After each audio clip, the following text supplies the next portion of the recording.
important here is to get your questions answered so that you have a more complete understanding of where CICC fits into the overall cybersecurity realm of what's going on here in the Philippines. So with that,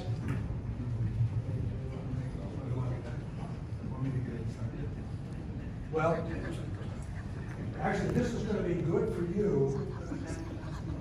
So I'll start with a couple of questions, and then whether ASEC or you want to handle this, then we'll kind of go with the others. I think we should do this to everybody. If everybody's being shy, what we've been doing so far? Well, actually, that's going to be, you can do that in answer to my question. So stand by. Okay, so one of the things that when I visited with the Undersecretary and got an idea, I said, well, so what do you guys do? And he was telling me all sorts of nice things that CICC does. And I said, well, I got to tell you, my members are usually asking, if I get a cyber attack, or if I get breached, if I get this or that, I have this other problem, who do I call? Do I call PNP, the Anti-Cybercrime Group? Do I call the NBI Cybercrime Group? Who do I call and why? So I asked the Undersecretary, I said, so now there's you. DOJ, our Philippine DOJ has a cyber coordinating. What's the deal? Who do we call? And actually, the Undersecretary said, well, you call me. And I said, well, I got to tell you, everybody says that. And I mean, it was unfortunately kind of rude of me to say it the way and tone that I did. But he did have a really good response. So this is where I'm going to take that question now and ask this group, if one of our members has a breach, an attack, because we've got BPOs, they're employing tens of thousands, 1.5 million people work for the BPOs. If we have an attack, if one of their employees goes rogue or whatever, who do we call? So let me throw that very general question out to you, and then you guys can decide who among you wants to answer that question. We want to hear the voice of Douglas, beginning my voice. You can start. You can do this for you. Okay. First guy to be thrown under the bus. So, the question is a cyber attack against internal. Is your scenario internal? No, it's just kind of a general. Oh, general. It could be internal, it could be external. Okay, so basically what happens generally in the Philippines is that there is an internal investigation. Primarily, if it's a BPO company and you have to deal with private information, the first thing they think about is how do you comply with the National Privacy Commission guidelines? Are there any personal information involved? If so, how many? And in that case, because the law explicitly says that they have to report information breaches, private information breaches to the Privacy Commission, that's the first thing they think about. Because the law, the data privacy law, kind of punishes both the victim and the perpetrator. But the victim can get away scot-free if they say or they prove that they did everything that is reasonable, that they could be expected to do, then they're okay. And then, of course, the Privacy Commission will either report that to the, ask for cooperation depending on the agency that you're comfortable with. Let's say some of your companies have established a relationship with the local police, the Philippine National Police. They will recommend that they will work with the Anti-Cybercrime Group. However, if some of the larger companies have had outreach to the National Bureau of Investigation, you would find yourself talking with the Cybercrime Division. Now, I don't blame you if the CICC is not the first thing that comes into mind. simply because we're the youngest agency, but a lot of times the smaller agencies, the smaller medium enterprises, the Filipino ones, the one that have BPOs that are starting out with like 10 seats, 20 seats, the one who are in social media a lot more, they start to call us. In fact, our IR, the Interagency Response Center, it's an easy number to dial, 1326. And then they go through a process. We have an incident response form, and then we classify the incident and so on and so forth. So my summary is, it really depends on the organization that you have established relationships with previously. But if you're new to it, there's always us. Now, the thing with CICC is that we have an executive committee that we have just had our 6th meeting last January. Last week, recently, a few weeks ago. And it is composed of the Department of Justice Office of Cybercrime, as well as the PNP Anti-Cybercrime Group, and then the National Bureau of Investigation, and of course, the DICT NCERT, because the NCERT comes into play when it comes to network forensics.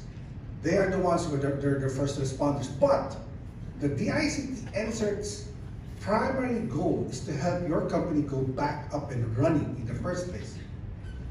So it is only now that we are working together as one in a whole of government approach that we are starting to be more centralized. So that our goal is that no matter who you call, except the Ghostbusters, we will have a unified response from this government. We're working toward that, and eventually our goal is that no matter what part of the Philippines you are, whether you're Sulu, you're in Los Baños, Laguna, or in the West Philippine Sea, you just have one number to call. That's our goal. Now, I'm going to put the others in the spot right here so you guys won't have any hesitation to ask questions.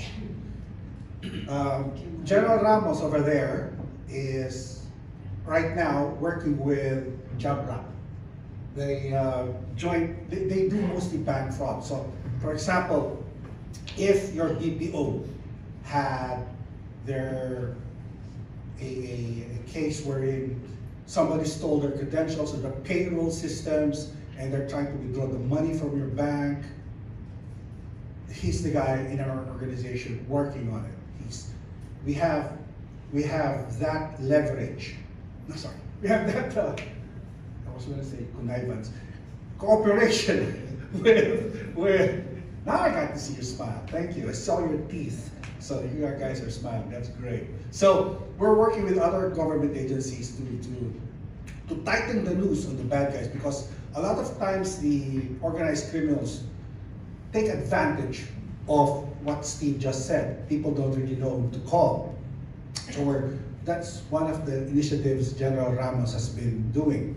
On the other end of the spectrum, Justice Reyes, because it's not every day we have a consultant on call to think about. We are not just thinking about local crimes, but we are also talking about, how do we say, the influences of geopolitics and their disinformation, misinformation, and malicious intervention in our internal matters.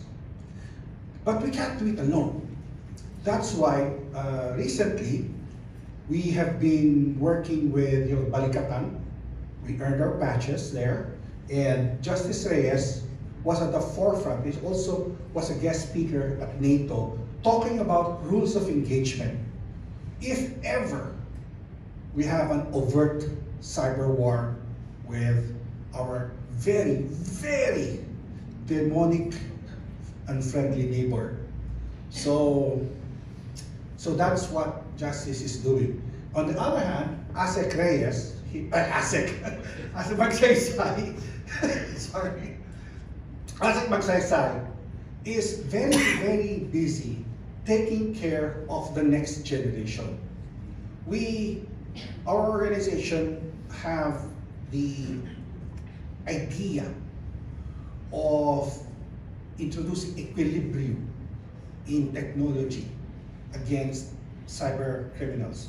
We have recognized, our agency has recognized that for decades now, the criminals have been very, very entrepreneurial in leveraging technologies to perpetrate their crimes, from digital assets to secret online meeting and so on and so forth, that we in CICC thought of equalizing that. And it's an old story from an old friend, Steve. Okay, not that old, but it's a very, since he was at FBI, since the U.S. Embassy has been so kind for decades, donating to the Philippine government digital forensics equipment, he has been mentoring us and also teaching us to be on our own.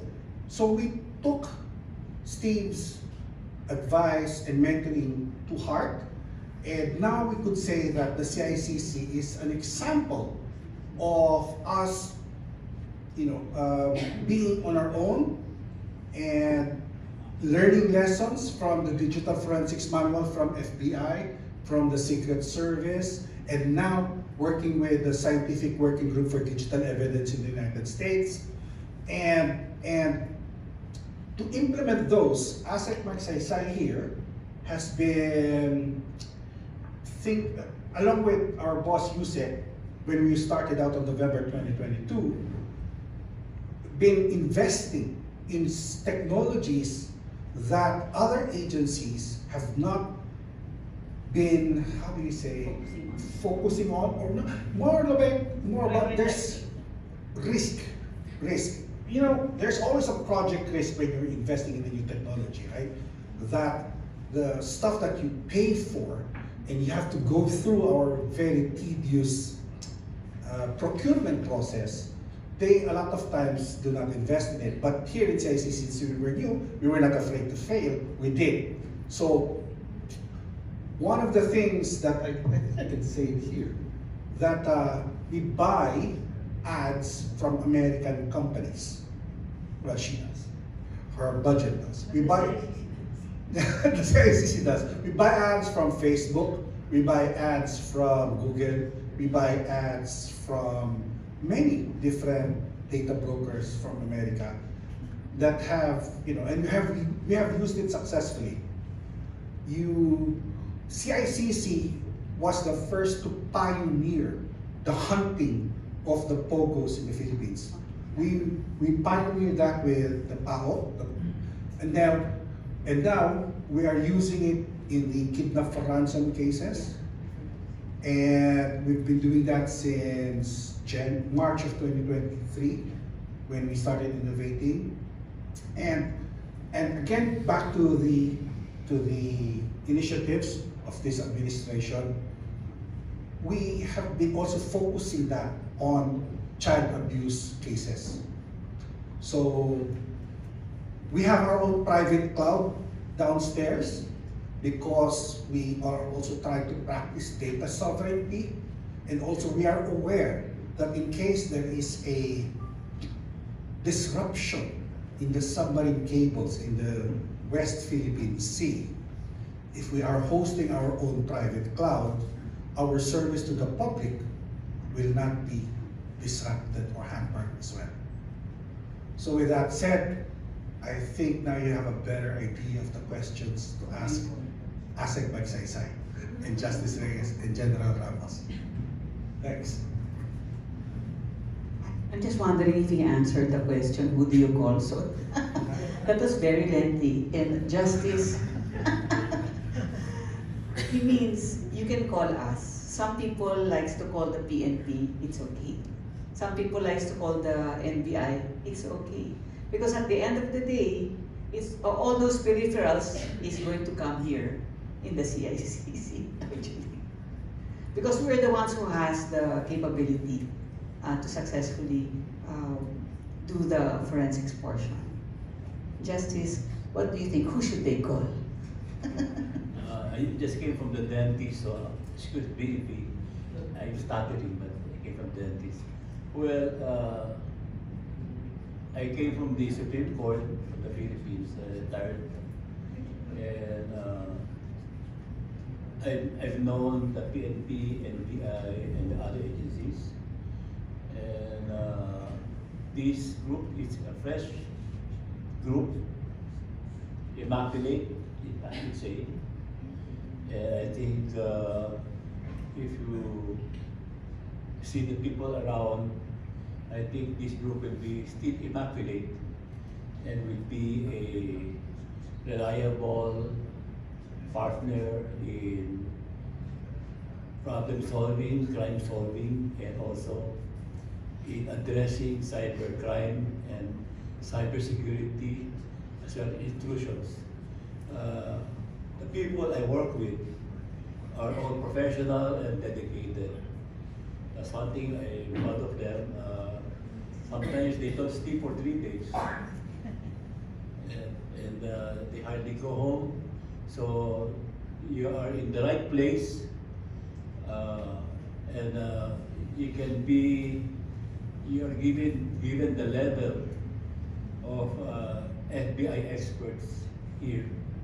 As you know, Filipinos are always hired abroad, but here right now we have the best level of experts available for you, for the American Chamber of Commerce, for your clients, for your companies. I can rest assured that there will be a solution to your problems. I noticed the budget of our office was increased by 600 billion. I think this is entirely dedicated for the purchase of more cyber tools. Maybe we're trying to equalize with the NSA of the US or whatever. But we are spending money. The government is spending money on cyber hardware and applications. And these things are expensive. And we have vendors coming here giving us what's needed. So I think the last kidnapping that happened was traced by the CICC from a single phone, and a single code was triangulated over 2 weeks or several days. So this is a very immaculate group. I don't know what they are doing, to tell you, because we are compartmentalized, which is what you need, so that your secrets are not known by me. Only the case officer would know your problems. Same time, we also trying to preserve the country by infrastructure security. We are vulnerable because our servers are from Huawei, and I've been advocating that Huawei be banned in the Philippines. And we're vulnerable because we only have 2 submarine cables, and they all land in Batangas, and they pass the Taiwan Strait. We are vulnerable because our armed forces have not yet even identified where all our towers are. So we're doing it right now, and hopefully with the dedication of Mr. Ramos and Ms. Magsaysay, who is a Harvard-trained person, you can take advantage for the next 3 years of their expertise. That's my phone. I'm sorry. It's a question for you, I think.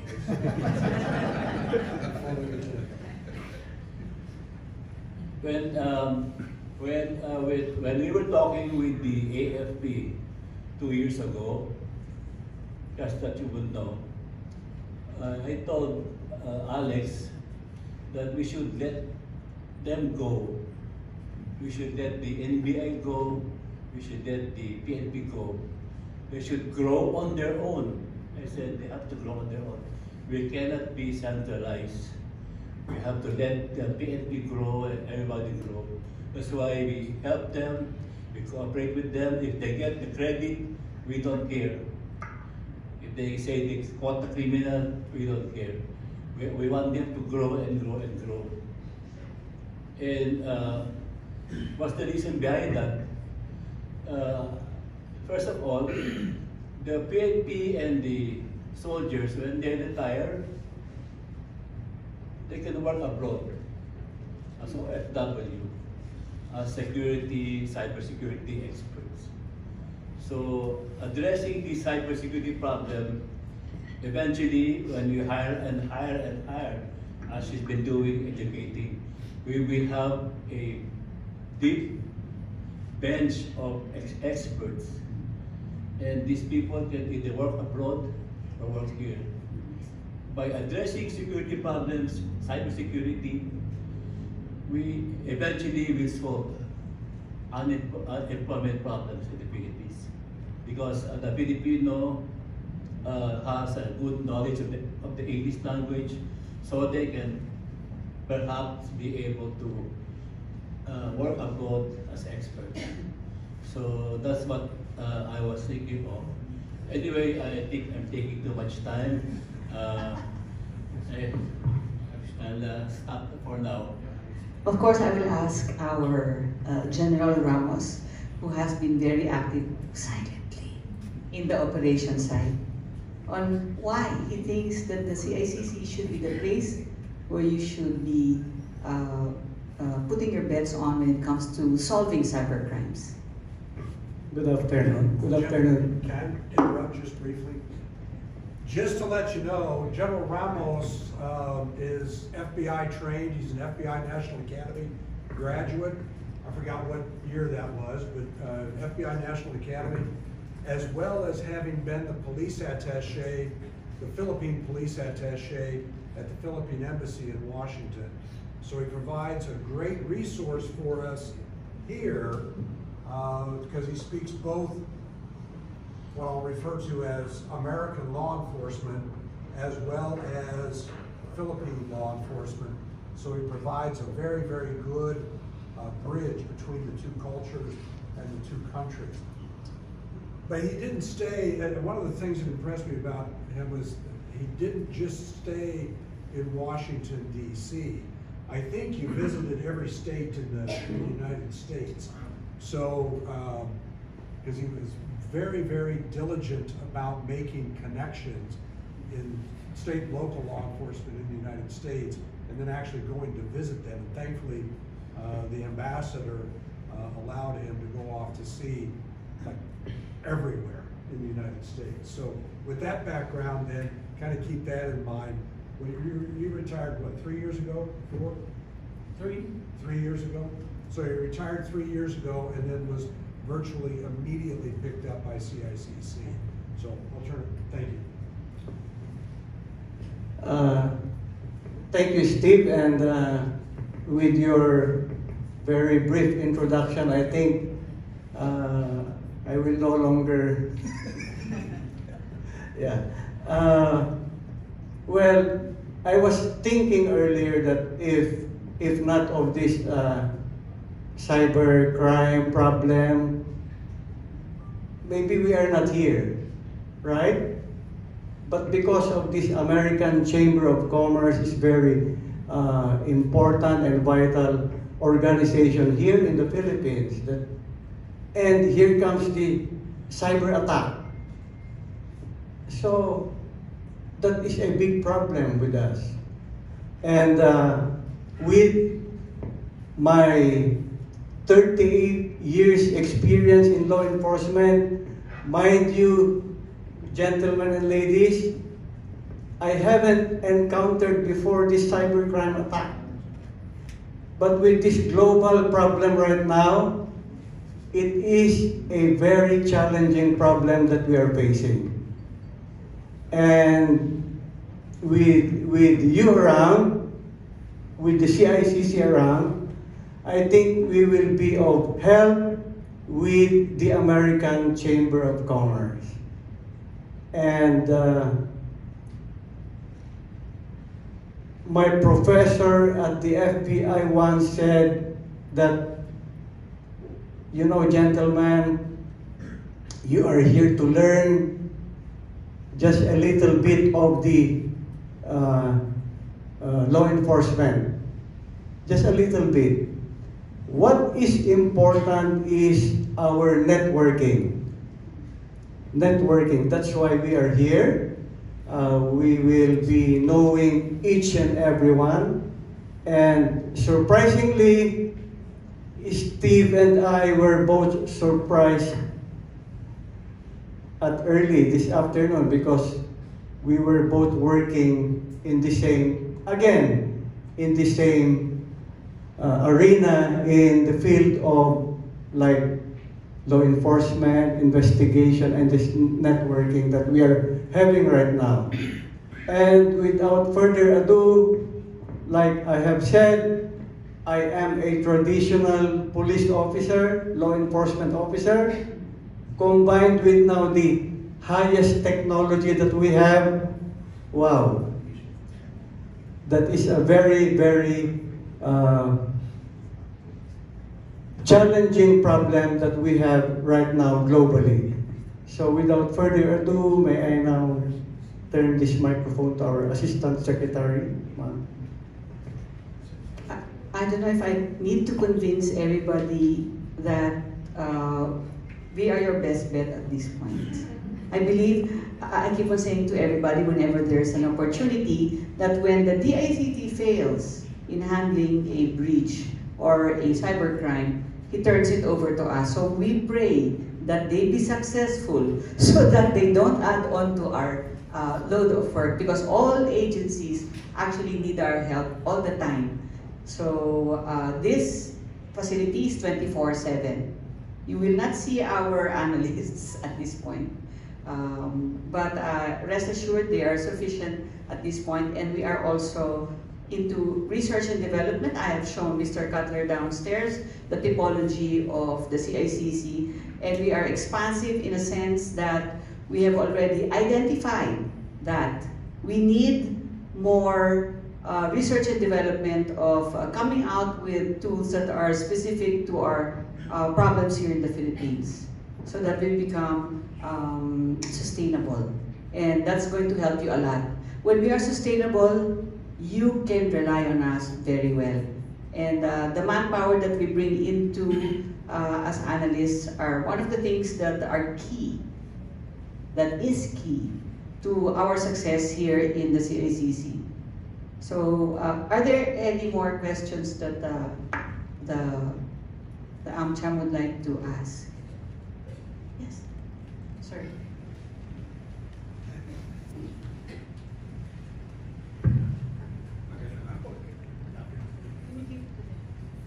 Come here.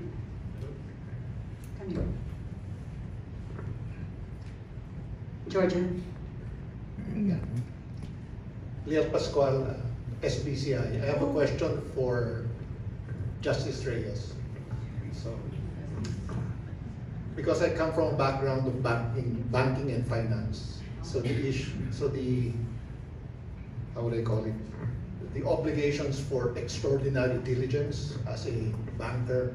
So I'm coming at it from that point of view. And you just mentioned the name of the firm that should not be mentioned, and it poses a problem as far as vulnerabilities. And you've just mentioned that we have several government agencies that have those servers. So it is within the context now that you're flagging, CICC is flagging, is that is a point of vulnerability. Is that gross negligence on the part of the government? That's my personal opinion only. I am a die-hard anti-China person. I got my education from the United States. I studied in St. Mary's College. So I am more of an American thinker. So I don't like China at all. So that's my own conviction. I was turned down not 2 years ago when I proposed that. But if you look at what happened to the US, They have been blacklisting Huawei, although they did not suspend TikTok, but still, the threats from a country that is really against our Western values as a Western civilization, because the Philippines, being a Catholic country and colonized by Spain and America, has in its core values Western civilization values. So any laws by the US, erosion of its core values will reflect on the Philippines. Thank you. Sir, if I may, we have been discussing that, for example, in a recent Balikatan exercises with the US forces. And the reasons why we say what we do, not only for geopolitical reasons, but more of third-party risk management. Primarily, the biggest concern, most obvious concern, is that Huawei is in the OFAC. The one, you know, where they're banned they're not supposed to be used in government offices, and we don't want to be put into a situation where, due to our tedious document and very almost a year-long procurement process, we don't want to be able to cough up millions of pesos just, you know, in a process just to replace a Huawei server in our government office, simply because, one, there was a backdoor in it. Number two, that because if a kinetic war happened or a economic war happened, we would suddenly not find spare parts for it. So that's one. So that's a third party OFAC, and we don't want to be blacklisted or not be able to transact, you know, via the banking industry, you know, because everybody goes through SWIFT. So that's the biggest one. Number two is also because they are trying, on a moral point, like going with what Justice